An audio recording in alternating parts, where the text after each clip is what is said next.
Today's another day to find you. Thank you very much, ERIN, for a wonderful introduction. Ladies and gentlemen, thank you so much for coming, especially our aspiring models and the proud parents of the CityModels.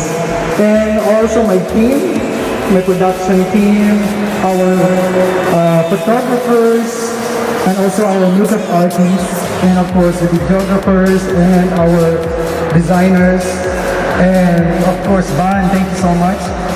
Ladies and gentlemen, again, this is your opportunity to express and develop your talent. Joining the CityModels as aspiring models is one way or another you come out from yourselves. So relax lang everybody, now stay cool, because this is the very first time that we have the makeup event happening in Ligan. So our prestigious makeup artists, we combine their talents and resources to showcase ang ilahang mga beautiful talent, especially the makeup artists. Now, in the future, you will be part of CityModels. You get to know our team makeup artists. The makeup artist will be the one to make you all beautiful. Always remember, it's very important in the industry, the makeup artist, especially in fashion. Now, this afternoon is a gathering of all aspiring models. One of you will become our member of the CityModels. We are now licensed.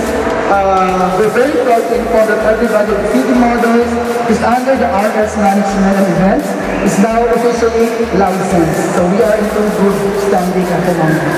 And I'm very proud to say that this year lang nakantabo. Last year, wala pa siya.